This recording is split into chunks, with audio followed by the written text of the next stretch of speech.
Greeting students, आज हम पढ़ेंगे डिटर्मिनिस्टिक और नॉन डिटर्मिनिस्टिक ऑटोमेटा के बारे में।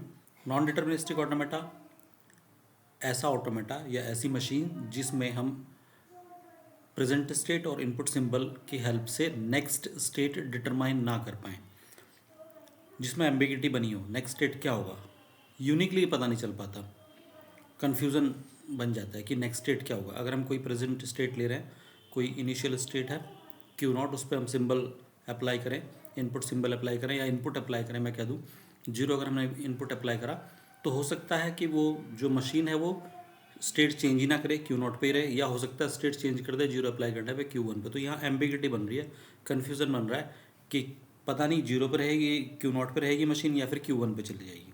तो ऐसी मशीन हमारी कहलाती है नॉन डिटर्मिनिस्टिक। जबकि जहाँ अगर हम इनपुट सिंबल और प्रेजेंट स्टेट की हेल्प से यूनिकली आइडेंटिफाई कर पाएँ कि नेक्स्ट स्टेट क्या होगा, जिससे पता चल जाए कि नेक्स्ट स्टेट क्या होगा, क्लियरली पता चल जाए, तो वो मशीन जो हमारी कहलाती है वो कहलाती है डिटर्मिनिस्टिक ऑटोमेटा। जैसे यहाँ पर तीन स्टेट्स की मशीन है, q naught, q one, q two. Q naught initial state है, क्यू टू फाइनल स्टेट है, क्यू टू इनिशियल स्टेट भी है साथ साथ।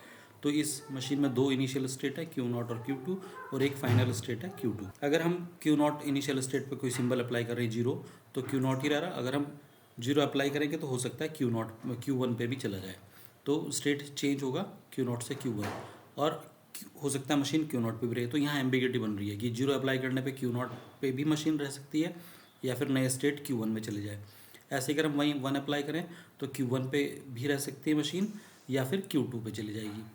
तो एम्बिगिटी बन रही है कि कोई सिंबल लगाने पे, प्रेजेंट स्टेट पे कोई सिंबल अप्लाई करने पे जो मशीन है वो कौन से स्टेट में जाएगी, एम्बिगिटी यहाँ बनी हुई। तो इसलिए ये जो एग्जांपल है वो एग्जांपल नॉन डिटर्मिनिस्टिक। और एनडीएफए की जो फॉर्मल डेफिनेशन है मैथमेटिकल टर्म्स में, अगर हम इसको डिफाइन करेंगे तो ये 5 टपल की बनी होती है। जो 5 टपल्स हैं वो टपल्स हैं क्यू जो है वो नॉन एम्प्टी सेट है स्टेट्स का। जितने भी स्टेट्स होंगे, जैसे पीछे हमने एग्जाम्पल देखा q naught, q one, q two, 3 states थे, तो इनका जो सेट बनेगा वो हमारा क्यू कहलाएगा।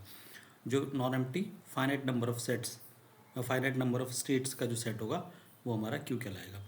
ऐसे ही जो भी सिंबल हम अप्लाई करेंगे, जो इनपुट सिंबल होंगे, जीरो वन अप्लाई कर रहे हैं या A B C D apply कर रहे हैं या कोई भी सिंबल अप्लाई कर रहे हैं, तो उन सिंबल्स का जो स्टेट होगा, जो सेट होगा, सॉरी स्टेट्स कह रहा हूँ, जो सेट होगा वो सेट हमारा कहलाता है सिग्मा।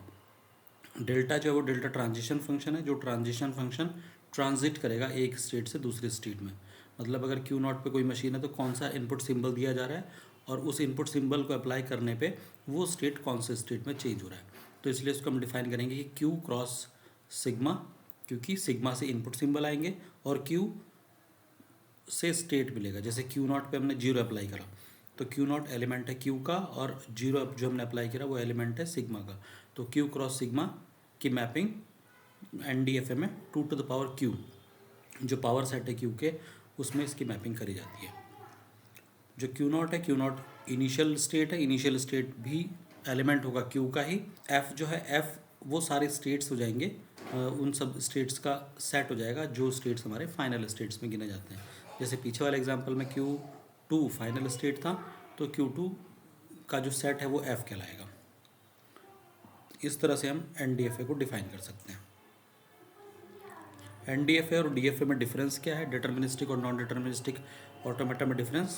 जो डिफरेंस है नॉन डिटर्मिनिस्टिक और डिटर्मिनिस्टिक ऑटोमेटा का, वो सिर्फ उसके ट्रांजिशन फंक्शन में आता है। अगर हम डीएफए की बात करें, डिटर्मिनिस्टिक ऑटोमेटा की बात करें, तो जो आउटकम है, आउटकम स्टेट्स जो होंगे वो स्टेट्स क्यू के ही एलिमेंट आएंगे। जबकि अगर हम एनडीएफए की बात करें तो जो आउटकम स्टेट्स हैं, जिनके ऊपर हम जो आउटपुट हमें मिलेंगे, आउटपुट स्टेट्स की फॉर्म में मिलेंगे, वो सबसेट मिलेंगे, पावर सेट मिलेंगे क्यू के। कोई स्ट्रिंग डब्लू एलिमेंट होगा सिग्मा स्टार का, वो कहलाता है कि वो किसी एनडीएफए के द्वारा एक्सेप्ट किया जा रहा है अगर एनडीएफए के स्टेट्स में हमें फाइनल स्टेट मिल जाता है उस स्ट्रिंग को अप्लाई करने पर। मतलब जो सीक्वेंस है, इनपुट सिंबल्स की जो सीक्वेंस है, उस सीक्वेंस के थ्रू स्टेट्स ट्रांजिट होते होते होते किसी फाइनल स्टेट पे अगर पहुंच जाता है तो हम कहेंगे कि जो वो स्ट्रिंग है, जो उन इनपुट सिंबल्स का स्ट्रिंग बना, उनको कंकैटिनेट करके जो एक वर्ड बनेगा, वो वर्ड एनडीएफए के द्वारा एक्सेप्टेड। ठीक है, तो इस तरह से हम कहेंगे कि वो जो वर्ड है वो एक्सेप्ट एनडीएफए।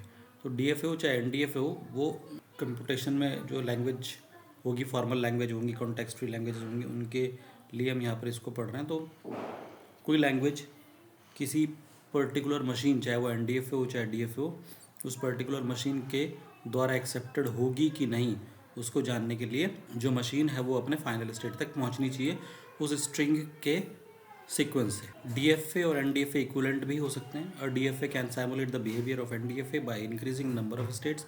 अगर हम एनडीएफए में नंबर ऑफ स्टेट्स डीएफए में नंबर ऑफ स्टेट्स बढ़ा दें तो डीएफए इक्विवेलेंट हो जाएगा एनडीएफए के, मतलब वो उसके बिहेवियर को सिमुलेट करने लगे। कोई भी एनडीएफए जो है वो जनरल मशीन होती है, लेकिन वो उतनी पावरफुल नहीं होती जितनी डीएफए पावरफुल होती है। थ्योरम है इसी से रिलेटेड, कोई भी एनडीएफ है, there exist a DFA which simulate the behaviour of NDFA. Alternatively if L is the set accepted by NDFA then there exist a DFA which also accept L.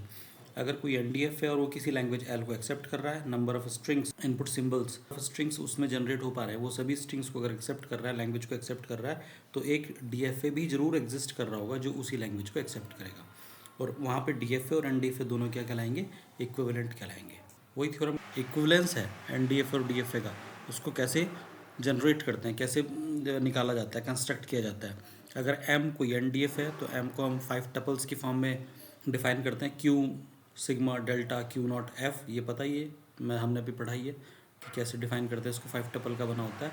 और suppose ये एनडीएफए L को accept कर रहा है, कोई language है, कोई sequence of strings है, उन स्ट्रिंग्स को ये सबको एक्सेप्ट करता है, तो कोई डीएफए भी है उसके इक्विवेलेंट हम बना सकते हैं, जिसको हम एम डैश से रिप्रेजेंट करेंगे। तो एम डैश जो होगा वो क्यू डैश, वहाँ पर स्टेट्स थे, स्टेट्स का जो सेट था वो क्यू था, यहाँ स्टेट्स जो हो जाएंगे वो चेंज हो जाएंगे, ये पावर सेट कहलाएगा क्यू का, तो क्यू डैश से हम उसको रिप्रेजेंट कर रहे हैं। इनपुट सिंबल्स वही रहेंगे, डेल्टा सिग्मा एम में थे, एम डैश में भी सिग्मा ही रहेंगे, क्योंकि इनपुट सिंबल चेंज नहीं होते, वो तो वही रहते हैं एम डैश में भी, डीएफए में भी। ट्रांजिशन फंक्शन चेंज हो जाएगा, वहाँ ट्रांजिशन फंक्शन डेल्टा था, यहाँ ट्रांजिशन फंक्शन डेल्टा डैश हो जाएगा।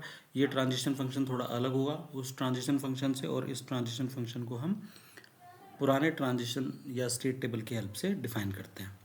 जो इनिशियल स्टेट वहाँ क्यू नॉट था, यहाँ वो सेट बन जाएगा, क्यू डैश नॉट हम इसको रिप्रेजेंट कर रहे हैं, सेट बन जाएगा इनिशियल स्टेट का। ऐसे फाइनल स्टेट का सेट जो वहाँ था एफ, वो यहाँ पर चेंज हो जाएगा और इसके अंदर सबसेट्स आ जाएंगे एफ के।